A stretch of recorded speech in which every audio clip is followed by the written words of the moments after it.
नमस्कार श्रोताओं, मैं पापिया भट्टाचार्य संपादकीय सलाहकार सदीनामा लेकर हाजिर हो गई हूँ 1 मार्च 2021 का संपादकीय, जिसका शीर्षक है जर्मन किसान भाइयों की भी सुने।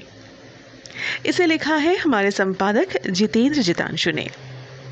दोस्तों, भारत में सरकार से किसानों की नाराजगी के बीच जर्मनी के किसान भी एक प्रस्तावित कानून से नाराज हैं।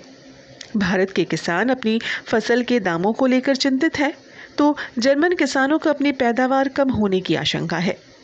इसी मसले को लेकर लिखा गया है आज का संपादकीय। तो देर न करते हुए आइए शुरुआत करते हैं आज के संपादकीय की। न किसान, न भोजन और न भविष्य।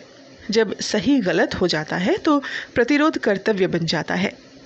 दिल्ली की सिंधु सीमा पर विरोध प्रदर्शनों के कुछ प्रेरक नारे पढ़े। दिल्ली की सर्दियों में इस प्रदर्शन को देखना सुखद है। जर्मनी में भी किसान आंदोलन पिछले कुछ समय से हो रहा है। जर्मन शहरों में ट्रैक्टरों की लंबी लाइनें लगी हैं। उनका विरोध जर्मन सरकार द्वारा लाया गया एक विवादास्पद नया कानून है।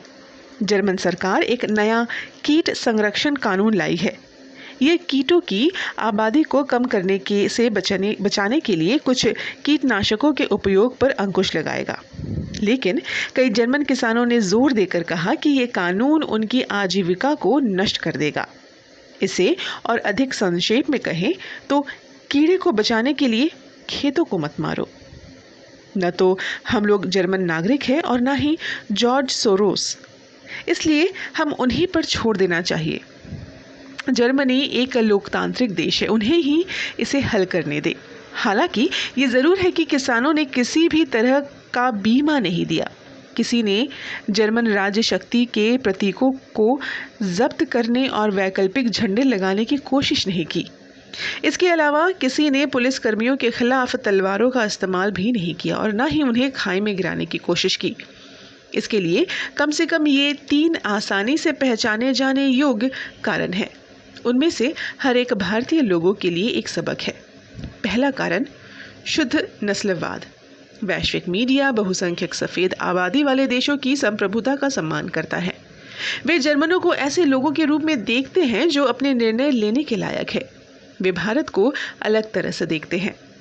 हमारी अपनी चुनी हुई सरकार हो सकती है, लेकिन ये उतना मायने नहीं रखती। दूसरा कारण ये है कि जर्मनी में प्रदर्शनकारियों ने कानून का सम्मान करने का रास्ता चुना। उन्होंने खुद को शांतिपूर्ण विरोध प्रदर्शन तक सीमित रखा। अपने यहाँ उदार राजनीति द्वारा विचित्र तरह का प्रोत्साहन है। तीसरा कारण, सभी का सबसे अधिक बड़ा कारण, हर बाजार हर दूसरे बाजार की तरह पैसे से संचालित होता है। भारत को बदनाम करके बहुत पैसा बनाना है और जर्मनी को बदनाम करके कोई पैसा नहीं बनाया जाएगा। न्यूयॉर्क टाइम्स में जर्मनी को फांसीवादी राज्य कहने वाले पूर्ण पृष्ठ विज्ञापनों के लिए भुगतान करने के लिए कोई भी नहीं है। भारत में एक जगह के बारे में बात करने के लिए लोगों को प्रति ट्वीट $2.5 मिलियन में प्रभावित करने वाला कोई नहीं है। इसका मतलब क्या पंजाब के किसान किसी और कारणवश सिर्फ विरोध पर अड़े हैं, या फिर जर्मनी के किसानों को पंजाब के किसानों से कुछ सीख लेनी चाहिए? आमीन। तो ये था दोस्तों 1 मार्च 2021 का संपादकीय, जिसका शीर्षक था जर्मन किसान भाइयों की भी तो सुने। इसे लिखा है हमारे संपादक जितेंद्र जितांशु ने। कल एक और नए संपादकीय के साथ हम वापस लौटेंगे। तब तक के लिए नमस्कार।